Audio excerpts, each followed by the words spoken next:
السلام عليكم ورحمة الله وبركاته. أخويا يونس، نسأل الله يا رب تكون في خير وفي نعمة. تحياتنا ليك والإخوان في الجزائر، الله يبارك في عمرك. بخصوص سؤالك الله يبارك في عمرك، بتقول بعض الخلايا بتشاهد فيها نشاط ما شاء الله تبارك الله للنحل عند باب السروح، بتقول لكن النحل دوت ما بيحملش حبوب لقاح، وكذلك عندما تحط ليه مصيدة حبوب لقاح أو بتركب المصيدة ما فيش حاجة بتطلعها، ما بتجنيش أي شيء، ما بيحدثش تساقط في المصيدة من حبوب اللقاح. بتقول هل هذا النحل يجلب رحيق فقط أم لا؟ تاني حاجة بتقول وهل هذا السلوك من صفات الملكات؟ مع العلم بعض الخلايا المجاورة أو اللي موجودة في نفس المكان بتجني ما شاء الله حبوب لقاح بغزارة، والفاصل ما بينهم بيكون بعض الأمطار. أخونا يونس الله يبارك في عمرك، تحياتنا ليك والإخوان في الجزائر. أول شيء الله يبارك في عمرك، النحل أو كل خلية سبحان الله العظيم لها استعلام معين في مكان معين للمرعى. تمام، يعني هديك مثال، فرضا أنت عندك 10 خلايا في المنحل. تمام، ال10 خلايا دولت تمام ربما يكون في منهم 6 خلايا أو 5 خلايا أو 7 خلايا بيروح على مرعى معين، مثلا الشوكيات عندك أو الصدر عندك، هو مستعلم على المرعى ده، ومن ثم بيجيب كميات سواء من حبوب اللقاح أو كميات من الرحيق. تمام، في خلايا أخرى ممكن تستعلم على مرعى في مكان آخر، هو موجود برضه، موجود في المنحل أو موجود على بعد مثلا كيلو أو 2 كيلو، ولكن الشغالات استعلمت عن المرعى ده. تمام، فبالتالي الله يبارك في عمرك بتلاقي خلية عندها نقدر نقول صفات واخداها طبعا من الملكة، صفات في جمع كميات أكبر من حبوب اللقاح تمام عن الرحيق. تمام، وتلاقي بالتالي الملكة بتضع البيض بكميات أكبر تمام عن الخلايا الأخرى، لأن هي عندها نقدر نقول ما شاء الله صفات بتحضن بكميات كبيرة، بتجيش بكميات كبيرة. تمام، في خلايا أخرى موسم العسل أول ما يجي تبص تلاقيها توقفت نهائي عن الحضنة أو قلت لأكبر قدر من الحضنة. تمام، ومن ثم بتبتدي يتجه النحل لتخزين العسل بكميات كبيرة. تمام، دي برضو واخدينها الشغالات، واخدة الصفات دي من الملكة. تمام، ما هي الصفات اللي بتكون في الملكة بتنعكس على الشغالات. تمام، طيب موضوع حبوب اللقاح دوت، خلية ما بينها وما بين التانية نص متر أو متر، واحدة بتجيب كميات حبوب لقاح والتانية ضعيفة أو قليلة في حبوب اللقاح. تمام، دي زي ما أنا قلت لك ترجع للصفات اللي هي في الملكة نفسها اللي انعكست على الشغالات. تمام، أكيد ناخد في عين الاعتبار الجيش اللي في النحل، الجيش السارح اللي بيسرح، اللي عنده القدرة على إنه يجيب كميات كبيرة من حبوب اللقاح، ده ناخده في عين الاعتبار.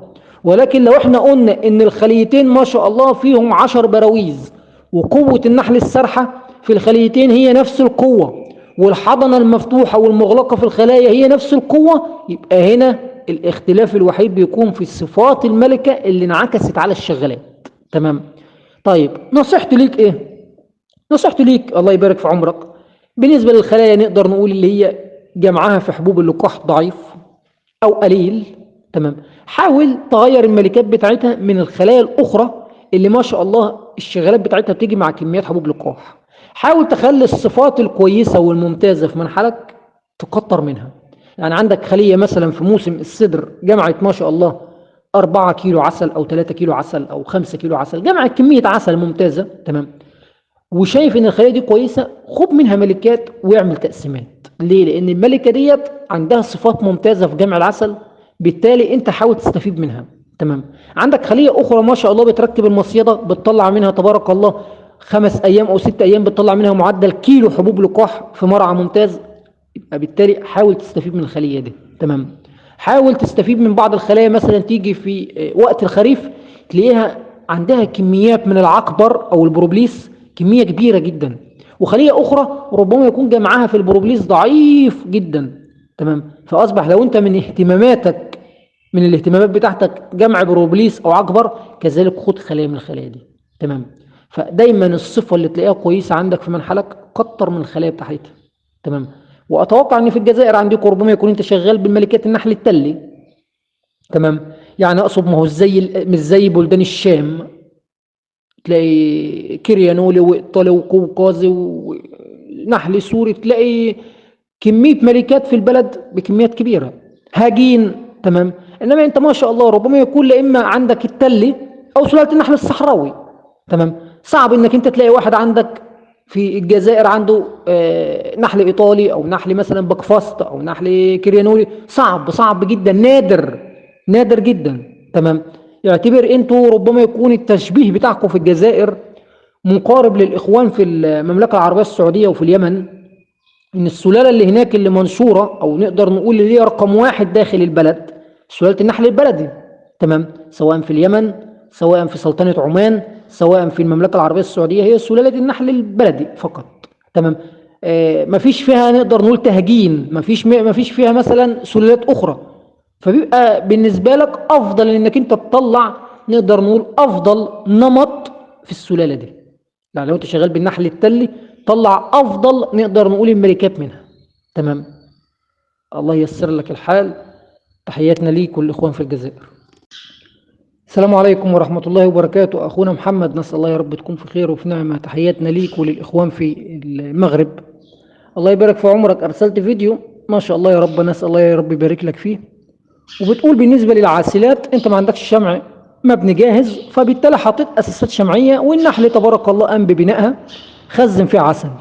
بتقول هل ممكن نفرز العسل ده ونرجع البلاويز مرة أخرى بحيث إن احنا نستفيد بكميات من العسل؟ أولا أخونا محمد، عشان تفرز العسل اللي موجود في البراويز اللي في العاسلات يكون العسل دوت ناضج. دي أهم شيء. بمعنى إن النحل نقدر نقول ماهوش جايب رحيق جديد. تمام. لأن لو العسل ماهوش ناضج ومن ثم أنت فرزت العسل ده، هيبقى بالتالي الرطوبة فيه عالية، هيسبب لك مشاكل. تمام. يبقى سريع في التخمر. تمام. فبالتالي الله يبارك في عمرك ما تفرس البراويز اللي النحل مجمع فيها عسل الا لما تلاقي ان النحل انضج العسل ده، العسل ده بقى ناضج. تمام. من ثم خلاص في اللحظه دي اقول لك توكل على الله، افرز العسل. تمام. ومن ثم لو موسم عندك ممتد لسه، رجع البراويز مره اخرى النحل يجمع فيها عسل لا يوجد مشكله. اهم حاجه ان انا لما اجي اشيل البرواز وانفض النحل من عليه ما يتساقطش منه رحيق.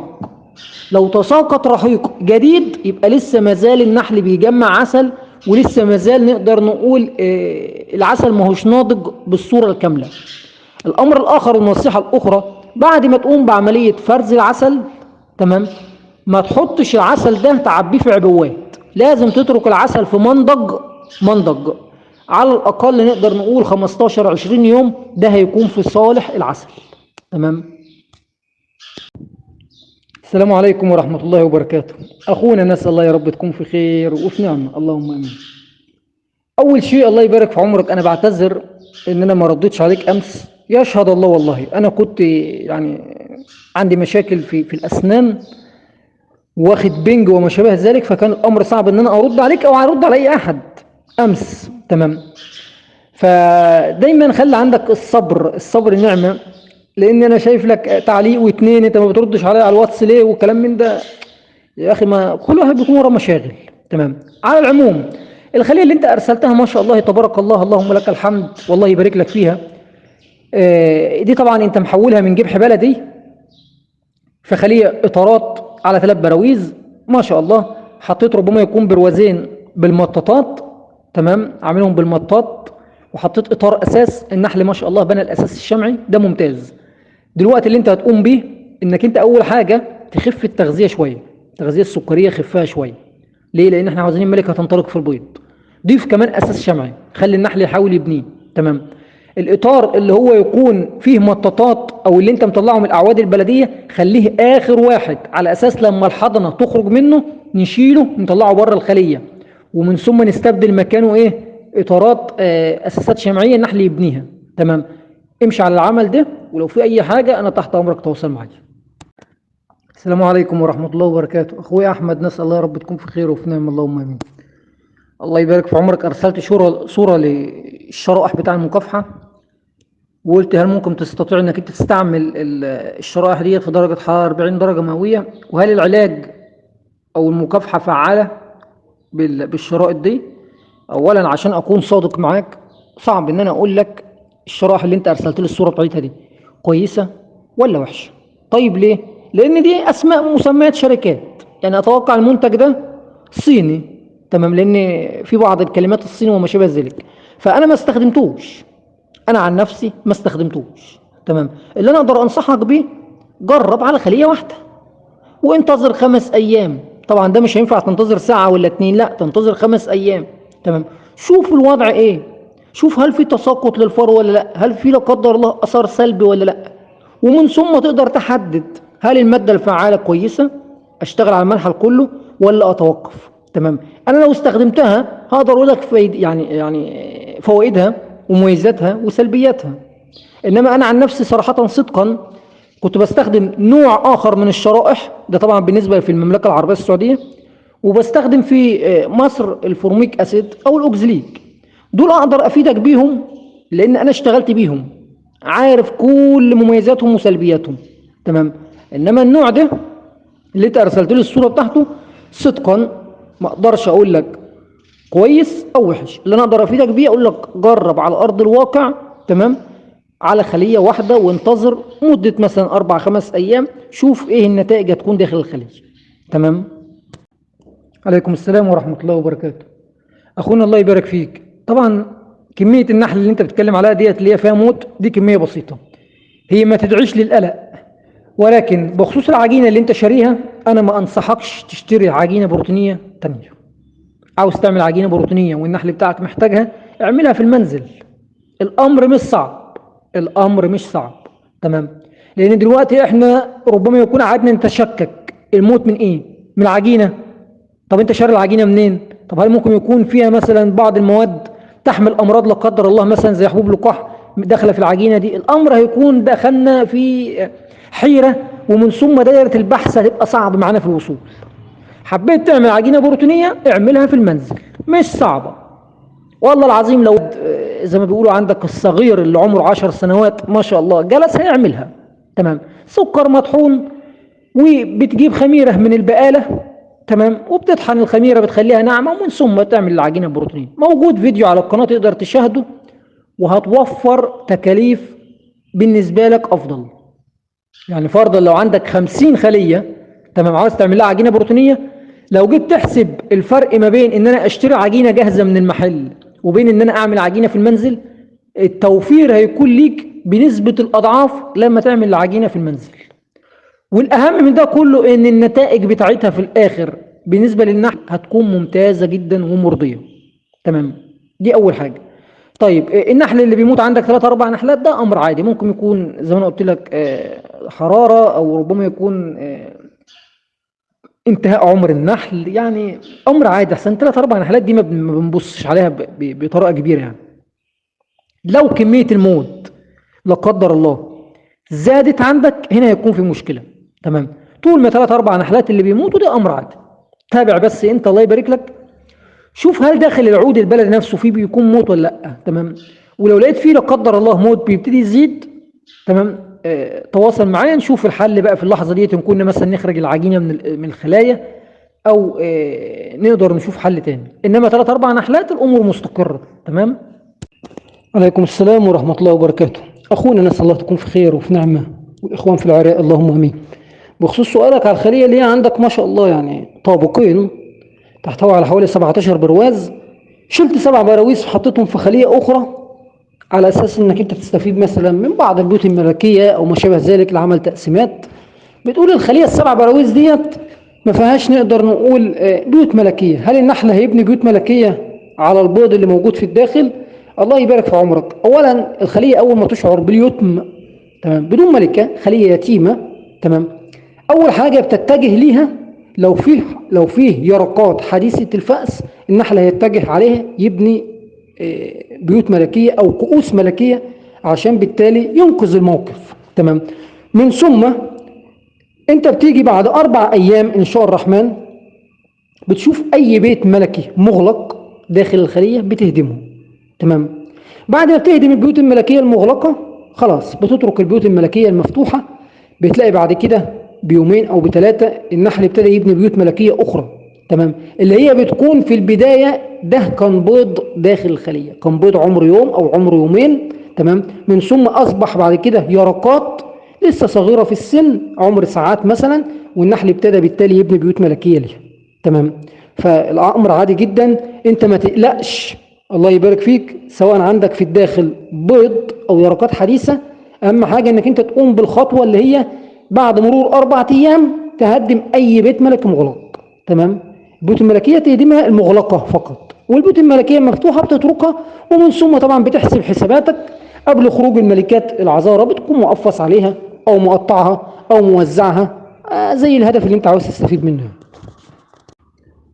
السلام عليكم ورحمه الله وبركاته. اخويا احمد، الله يبارك في عمرك، ارسلت فيديو وتقول بعد ما قسمت ده اللي حدث. طبعا اللي حدث في الفيديو اللي احنا شايفينه مجموعة من النحل اللي واقف على فتحة السروح، أمر عادي جدا لأن دوت نحل سارح. نحل سارح رجع من التقسيمة للخلية الأم مرة تانية. تمام. لأن أتوقع أنك أنت قسمت وتركت التقسيمة داخل المنحل، صحيح ولا لأ؟ فبالتالي لازم جزء من النحل السارح يرجع للخلية الأم. السلام عليكم ورحمة الله وبركاته. أخونا، نسأل الله يا رب تكون في خير وفي نعم، اللهم آمين.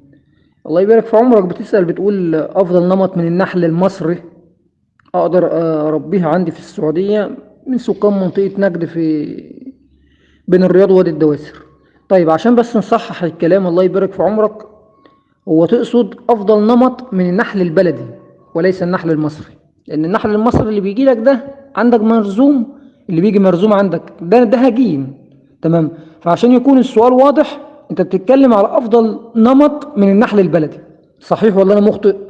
إن شاء الله يكون صحيح. طيب هل هو الأفضل الغنام الأسمر ولا الغنام مثلا الأصفر ولا السيافي ولا أيا يكن من نوع؟ والله أنا هقول لك على شيء. فيه يعني عامة الغنامي ممتاز جدا، ولكن ممكن يكون ممتاز مثلا في الطائف ويبقى صعب عندك أنت بسبب درجات الحرارة. ممكن يكون ممتاز مثلا في الجنوب، تمام، ويكون عندك الأمر صعب. تمام. أنا بس بأفيدك إن فيه بعض الأنماط هي ممتازة في البيئة بتاعتها، لأن خلي بالك الطائف البيئة بتاعتها تختلف غير البيئة عندك، صح ولا لأ؟ الجنوب الليس وجيزان والقنفذة البيئة هناك تختلف، الله يبارك في عمرك، عن الطائف وعن الرياض وعن الأماكن دي، صح ولا أنا بتكلم مخطئ؟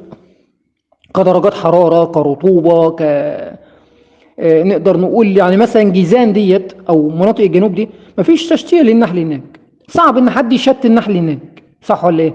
درجات حراره ما شاء الله على معظم اوقات السنه. انت ممكن عندك في الرياض تيجي اوقات شهر او 2 صعب ان النحل يخرج للسروح، ربما يكون عاوز اقول لك انك انت مثلا مش هقول لك بتشت النحل، ولكن بيكون درجات صعبه. تمام. الاخوه مثلا هناك في الجوف وسكاكه وتبرجل ربما بيكونوا بيشتوا النحل هناك زي الاردن بالظبط، لان الاجواء بتكون صعبه. فاهم اتكلم في ايه؟ على العموم الله يبارك فيك، ما فيش مشكلة، جرب اللي انا اقدر انصحك بيه، جرب. تمام. طب هل هو ممتاز؟ نعم ممتاز، بس انا بقول لك ان هو بيكون ممتاز في بعض الاماكن. يعني انا لما كنت الله يبارك في عمرك في منطقة الطائف كان عندنا بعض الانماط من النحل البلدي ما شاء الله كانت ممتازة، وكانت بتجمع كميات من السمرة طبعا في وجود مرعى والاجواء كويسة، تبارك الله، من عسل السمرة ممتازة جدا جدا. يعني كان بتبقى في فرق ما بينها وما بين خلايا اخرى. تمام. ولكن زي ما انا بقول لك ممكن ما توفقش في بعض المناطق. تمام. عامة جرب، ما انتش هتخسر شيء. لو في احد الاصدقاء عندك مثلا تقدر تجيب منه مثلا بعض الملكات الموثوقة، طبعا هتجيب ملكات ملقحة، تمام، ومن ثم تنزلها في الخلايا وتقفص عليها ومن ثم الافراج عليها. تمام. وانتظر خروج اجيال منها. انت على الاقل محتاج مثلا في حدود ال60 يوم على الاقل يخرج لك جيلين 3 من الملكة ديت. تمام. وتشوف عمل الملكات ديت والشغالات بتاعتها هل هيكون في فرق ولا مفيش. تمام. السلام عليكم ورحمة الله وبركاته. أخونا، نسأل الله يا رب تكون في خير وفي نعم، اللهم آمين يا رب العالمين. ما شاء الله تبارك الله، ممتاز بالنسبة للفيديوهات دي، تبارك الله على سروح النحل والأمور ممتازة. وطالما أن النحل بيجلب كميات من حبوب اللقاح من الخارج ده أمر مبشر إن شاء الله. الله يبارك في عمرك. بخصوص سؤالك على هل نقدم تغذية تحفيزية ولا ما نقدمش، الإجابة عندك أنت. بمعنى افتح الخلية الله يبارك في عمرك اللي عندك دي، اللي النحل طبعا بيجيب منها كميات من حبوب اللقاح ممتازة، افتح الخلايا. تمام. وشوف ما شاء الله النحل بيخزن عسل، تمام، في رحيق النحل بيجيبه، ولا نقدر نقول كده زي ما بيقولوا بلغة النحالين من الشفا، البناء من الشفا، البراويز من الشفا. طبعا لو كمية المخزون او الخلية في الداخل طبعا أكيد في كميات من الحضنة ما شاء الله بسبب حبوب اللقاح. لو لقيت إن النحل حاسس إن هو جعان ومفيش رحيق أو مفيش عسل، لازم تقدم تغذية تحفيزية. تمام. لقيت ما شاء الله نقدر نقول الهلال العسل اللي في الأعلى النحل مخزن فيه تبارك الله من الرحيق الجديد اللي جاي من المرعى، خلاص ما انتش محتاج. تمام. اتمنى يكون واصله لك الجزئيه دي. طبعا الله يبارك في عمرك، ربما لو عندك بعض الطرود اللي هي مثلا بروازين 3 براويز، تمام، دي ممكن تديها تغذيه تحفيزيه تساعدها. تمام. كميه بسيطه، حتى نقدر نقول مثلا لو 100 مللي 150 مللي اقل من ربع لتر، لان كثافتها النحليه بسيطه فمحتاجه يد العون، عكس خليه 7 8 براويز هتسرح وتنطلق وتروح وتجيب. تمام. اتمنى يكون الجزئيه دي واصله لك، الله يبارك لك. النقطه الاهم الله يبارك فيك، وهي انا شايف طبعا بالنسبه للارمل والاعشاب اللي في الارض دي تبارك الله ما شاء الله ربما يكون ممتازه جدا، بس اغلبها بكميه كبيره جدا ان احنا بيجيب منها حبوب لقاح. تمام. طبعا الاشجار الكبيره هي اللي ربما النحل يجيب منها رحيق، بس نسبة الرحيق بقى هنا السؤال بقى، نسبة الرحيق هي اللي هتختلف. هل هيجيب رحيق لدرجة انه يخزن، ولا هيجيب رحيق نقدر نقول هيكفي اليرقات فقط؟ ده طبعا اجابته هتكون عندك انت لما تفحص الخلايا باذن الله. تمام. طبعا انا بعتذر ليك صدقا ان انا ما ردتش عليك، ربما يكون امس او اول امس، ولكن يشهد الله انا كنت بافرز العسل وتعبان جدا لدرجة لا تتخيلها، يشهد الله.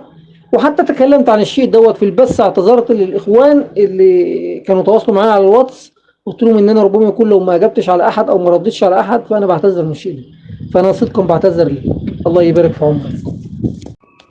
عليكم السلام ورحمه الله وبركاته. اخونا الله يبارك في عمرك، بتقول عندك ملكات وزعتها في تقسيمات تاريخ 29/5، يعني تاريخ قول 1/6. بتقول ما شاء الله بعض الخلايا الملكه بتضع البيض دلوقتي وبتبني الاساسات الشمعيه، وفي البعض منها بيموت الاساسات الشمعيه وما فيش بيض. تمام. بتقول مع العلم ان التقسيمات في نفس اليوم، هل الملكات اللي بتقوم بعمليه بناء الاساس الشمعي ملقحات ولا لا؟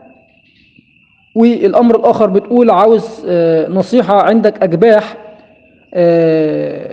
تبغى تغيرهن لخلايا، ايه رايك اغيرهم هذه الايام ولا لا؟ طيب خلينا نبدا بالسؤال الاول.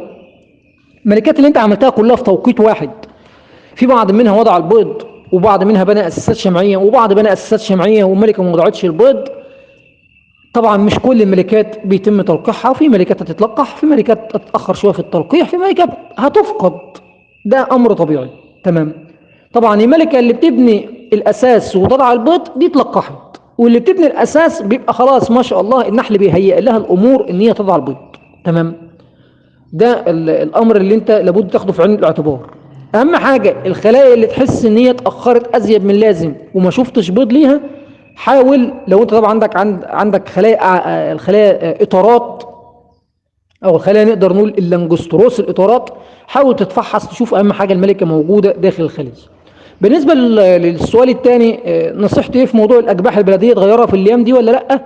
انا انصحك نصيحه لله، انتظر لحد ما الخلايا الاعواد دي تجيش وتطرد وتاخد الطرود تسكنها. لما تسكن الطرود في خلايا حديثه بتكون سريعه في التقدم. تمام. افضل من انك انت تقص العود البلدي ومن ثم تنسخه لخليه حديثه، في نسبه فقد في الملكات، نسبه التقدم شويه تكون مش زي التطريد. تمام. الامر الاخر لازم انك انت عشان تقص الخليه العود تحط مكانها الخليه الاطارات اللانجستروس. تمام. فالافضل طبعا الطرد بيبقى عندك الحريه تحطه في اي مكان داخل المنحل. تمام. عليكم السلام ورحمه الله وبركاته. اخونا الله يبارك في عمرك، ارسلت صوره شرائح، بتقول الشرائح ديت بالنسبه للفروه انت اول مره تستخدمها، وبتقول عندما حطيتها بفتحه السروح النحل ما بيخرجش بالليل جنب الفتحه، ومن قبل كان النحل بيخرج بكثره جنب فتحه السروح. عامه حته خروج النحل على باب فتحه السروح في اوقات الليل دي ملهاش علاقه نقدر نقول بالشريحه او ما شابه ذلك. تمام. دي ليها علاقه ربما يكون بالرطوبه او ازعاج في النحل داخل الخليه. تمام. طيب بالنسبه للشريحه اللي انت ارسلتها، انت طبعا الله يبارك في عمرك اهم شيء حط الجرعه المطلوبه من الشريحه دي. تابع الشرائح ديت او تابع الخلايا دي، شوف التساقط بتاع الفرو عامل ايه، لا قدر الله فيه موت ولا ايه. تمام. اي تغير تلاقيه داخل الخليه، تمام، لا قدر الله امر خطر، في الحاله دي لازم تشيل الشرائح من الخلايا باسرع صوره. تمام. ده حتى يكون عندك العلم يعني. طبعا الشريحه ممكن تحطها في الخليه لمده 10 ايام 15 يوم، ما تزودش عن كده، ومن ثم تخرجها مره ثانيه من الخليه. عليكم السلام ورحمة الله وبركاته. أخونا الله يبارك لك، بتقول الخلية اللي كان فيها ذكور مليانة، بتقول مع إنها في ملكة بداخلها، أمس مسكت الملكة وحطيتها في محبس أو قفصت عليها، بعدين كانت بتبيض وهي متقفص عليها. طبعا أكيد أنت بتتكلم القفص نص الكرة. بتقول الشغالات يشيلوا البيض. طيب ده أمر عادي، ده أمر عادي. أنا الله يبارك في عمرك، بص أنا عايز أقول لك على شيء. الملكة أنت شلتها وقفصت عليها، السؤال هنا عندك بديل؟ عندك ملكة وعايزة تحطها مكان الملكة دي؟ لو عندك ملكة وعايزة تحطها مكان الملكة ديت يبقى ممتاز. طيب ما عندكش لازم تسيب الملكة داخل الخلية تضع البيض لحد ما يتوفر ملكة عندك. فاهم اتكلم في ايه؟ تاني شيء، دي عاوزين نعرفها برضو، هل الملكة دي السبب الاساسي ان هي بتضع بيض ينتج عنه ذكور، ولا عندك الشمع مثلا العيون الثلاثيه بتاعته واسعه ازيد من اللازم، وبالتالي امكانيات الملكه ما بتضعش فيها شغالات وبتضع فيها حضن بيض ذكور، بيض يعني ينتج عنه الذكور. تمام. دي كلها امور لابد انت تبقى واخدها في عين الاعتبار يعني.